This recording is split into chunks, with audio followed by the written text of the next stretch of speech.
This is Mitch Firestone from Precision Trading Labs in New York City, and I wanted to share with you guys today some of the core basics of how to assemble an options position. Obviously, we're basically going to try and cover this in about 10 minutes, so it's just going to kind of be a broad overview of it. Obviously, not heavy on detail today, but simply to kind of give you the key points and the key questions. Because basically the way a lot of people go about trading options, they kind of throw, they take a guess and they kind of throw something down, some money down, but they really are almost regarding it more as a guess and a lottery ticket as opposed to a process. So what I'm going to try and do in about 10 minutes here is to kind of change some of the unknown unknowns and make them known unknowns so that you guys know what questions to ask and what things to investigate. And these will be the 3 or 4 major components of whenever you trade an option of the things that you should look at. So let's kind of dive into that right here. If you check out my screen here, you'll see that there are a number of things that are annotated here, and we'll kind of go through these briefly. The one thing I did not put on here is that essentially what you want to start out with in an options position is to find the right instruments to trade. The same way there are certain stocks that you might trade in regard to their price action or their actual price. You also want to look at when you look at a stock, you want generally to have things that are liquid so that the bid-ask spread doesn't kill you in terms of getting in and out of the trade. Well, similar situation with options.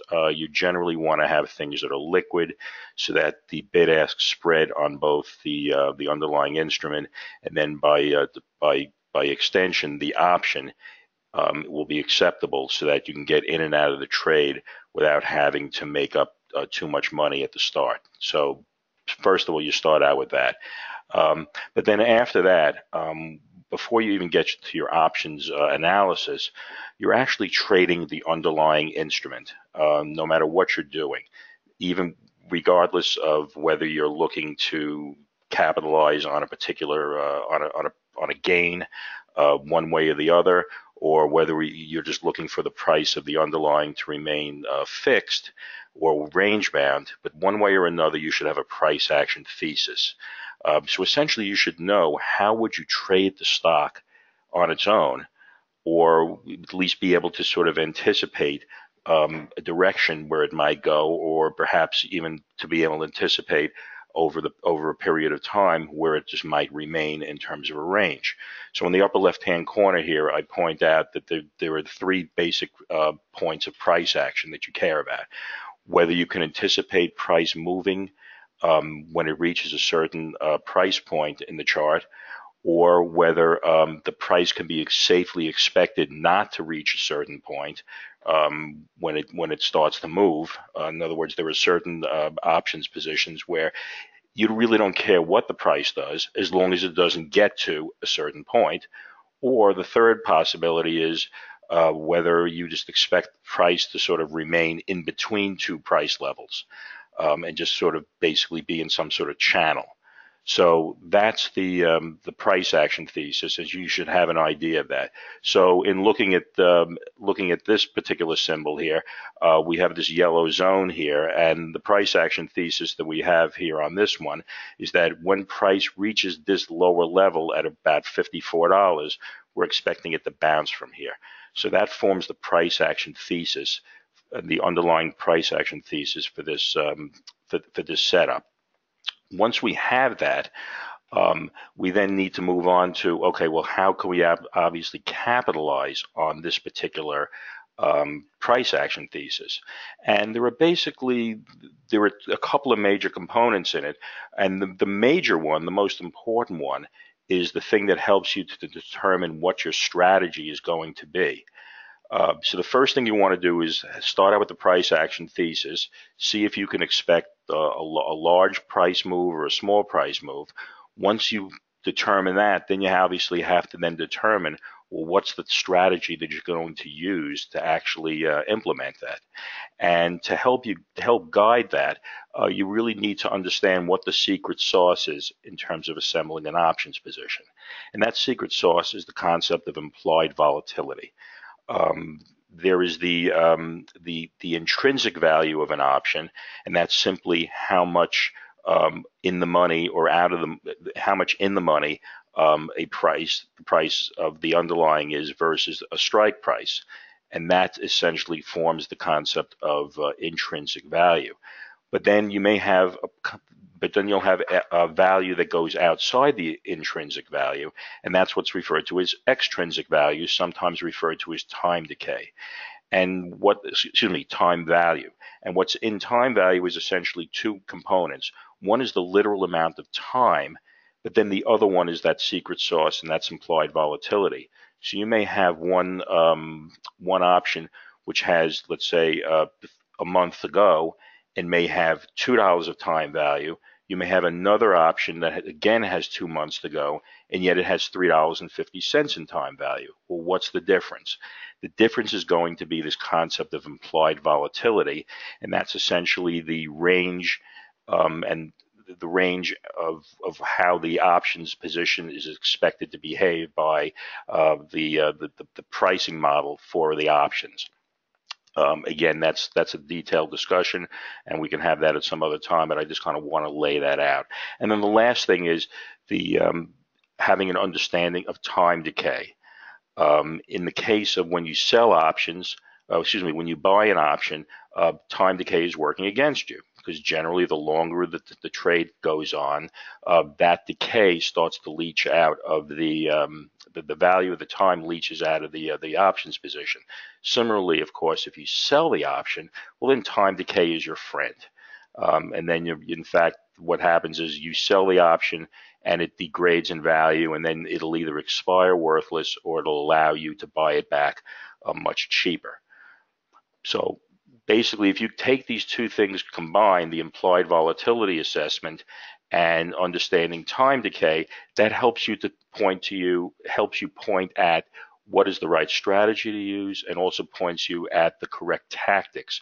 What strike prices did you pick, and what expirations do you pick? So we'll spend the last couple of minutes here, though, kind of just going a little deeper into this concept of implied volatility and time decay, just to kind of give you some initial details on that. So what we're looking at on this particular chart of the GLD is in the middle here.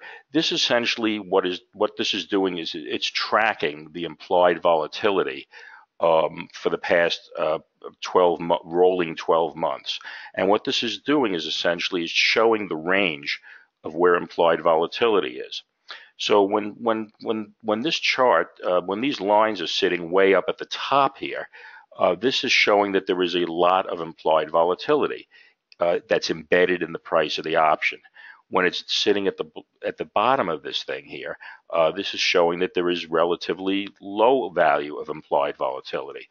So another way to phrase that is that at the bottom here, for the same strike price and the same amount of time, where I'm pointing at here in June of the prior year, options were relatively cheap. At this point up here, for the same exact kind of option, options are relatively expensive. Generally, when the options when implied volatility is down here and they're relatively cheap, you want to be a buyer of options. When you're selling up here, you want to be a seller of options. So if we look over here at the most recent part of the snapshot here, you can see that the implied volatility was relatively high here. Consequently, at this point in time, one would have been probably better served to be a seller of options here. Okay, so you would employ a strategy where you would basically perhaps if you were going to go long on a position, you might sell a put, or you might do some kind of credit spread that involves selling a put if you were going long. Similarly, on this one, the price of the options was somewhat lower, and the implied volatility was somewhat lower, and consequently over here you might basically be more inclined to be a buyer of options, or at least do some kind of debit spread where you're buying options, but you're also maybe uh, financing the purchase of one option by selling another one. But on this one, you can see that the relative amount of implied volatility in this was significantly less than the previous one, where it was sitting way up here. So that's the brief wrap on implied volatility. The other thing that I mentioned earlier was the concept of time decay. And so this is basically a graph of time decay here. And what this shows is that this is a long distance away from expiration that sits over here to the left of the chart. And as you go down the chart here, you're getting closer and closer to your expiration date. If you notice, of course, right here, you're at a very steep part, a very shallow part up at the top. And notice that this curve steepens and steepens on the way down. The more it steepens, the greater amount of time decay there is in the option. And what that essentially implies is that how much time value leaches out of the value of the option as time passes. So that's essentially gives the implication that over here, where the curve is relatively shallow and flat, you want to be buying options. When it's very steep and the value is leaching out very quickly, you want to be selling options. And so basically, if you look at this, what I've done is broken this down.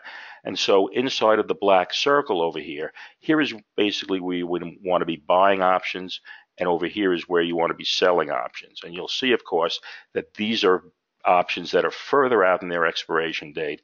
And in the blue circle, these are options that are much nearer on their expiration date.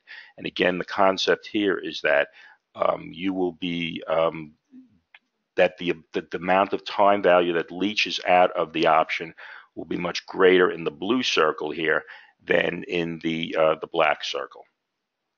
So that's that concept. So if we kind of go back and summarize here, so we basically start out with a price action thesis and having some kind of gauge as to where we expect price to go, or where price perhaps be expected not to go.